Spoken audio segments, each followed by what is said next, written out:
Another story, and this comes by way of a report filed by BlueKraft on a quantitative assessment of India's direct beneficiary transfers, more popularly known as DBT.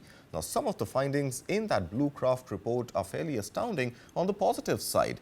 Let's look at some of the basic ingredients in that report. Of course, it's a long report and we suggest you must read it if you are interested in the economy of India. But some of the numbers in those reports are quite astounding.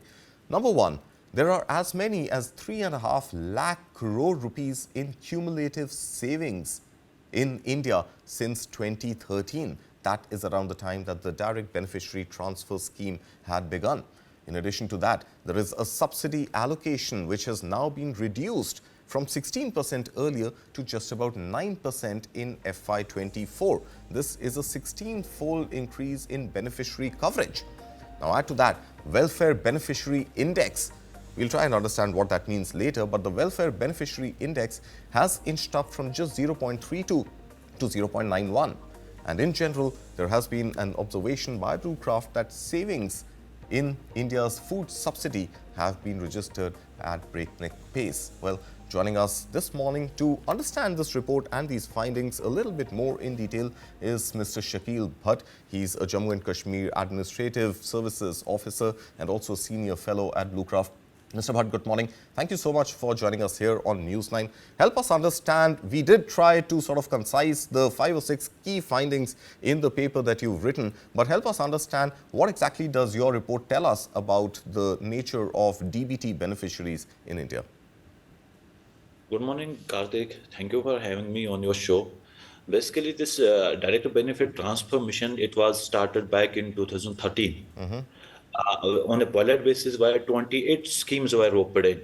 Right. But time, the efficiency increased so much, the transparency increased so much that at present we have around about 300 plus schemes under direct benefit transfer.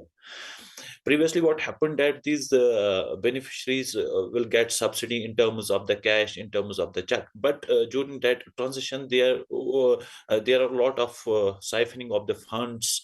The whole subsidy amount didn't reach to the beneficiaries. So the government came up with the idea of DBT, where these beneficiaries are directly being transferred those subsidy amounts with the help of the technology. You must have heard the term of Gem Trinity, where there is Jandan, Aadhaar, and mobile. Yeah. In Jandan, the citizens are being provided with the facility of financial inclusion.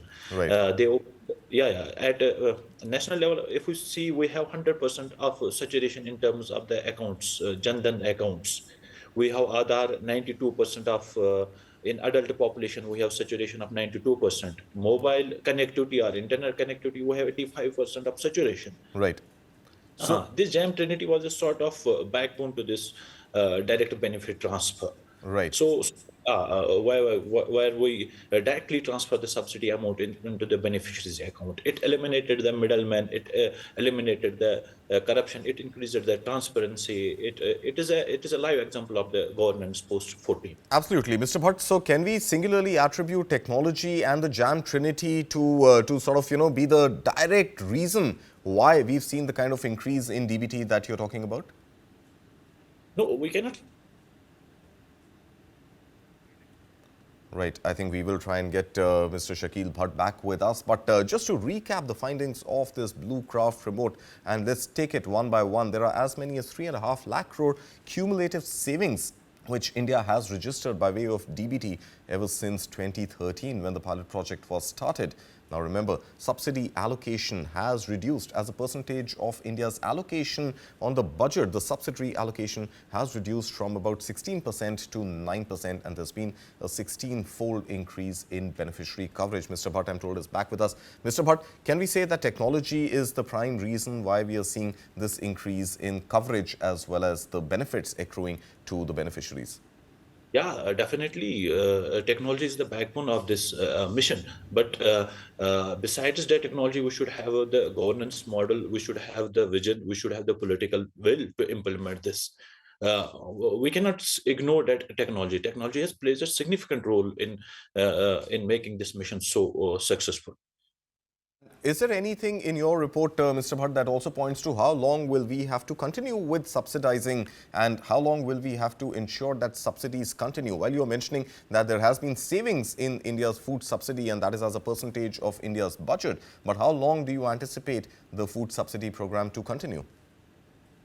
Through our calculations, we came at a figure of 3.48 lakh crore, which has been saved from last 1 decade, right? Are you getting me? Yeah, 100%. Please go ahead. Yeah, this, as you know, our country, India, is a welfare state. So, in near future, we have to continue with these welfare programs. I cannot say that we have in near future we are done with this welfare system. In my Okay. opinion, we have to carry this forward unless and until we don't become Viksit by 2047. Right. Okay. So no more subsidies after 2047 seems to be the hope at least. But what is this welfare beneficiary index which I read about in your report? Can you just explain to our viewers what is the welfare beneficiary index and what does the reading going up from 0.32 to 0.91 indicate? Yeah, exactly. As you know, the policy is as important as it is implementation. At times you must have a good policy at your hands, but its implementation is not so much efficient. So we want to verify that whether this debating mission has really transformed this welfare system on the ground. We developed an in-house index that is known as welfare efficiency index. Actually, it has three variables. One is DBT saving, subsidy reduction, beneficiary coverage. When we put that data up 1 decade on this scale, we came at a conclusion that during its inception at 13-14, it was having an efficiency of 0.31, that is 31% efficiency. But by going with the time, it came out to be 92%. All This right. this index is basically we have developed through a comprehensive analysis. Right. Uh, So we want to where verify. is, as per your index, where is it that India is lacking right now? If you're still working at 91% efficiency, while the rise is great from 32% to 91%, but then there is also a 9% loss. So what needs to be done to ensure that the efficiency rate actually goes, if not 200, then near about 100%?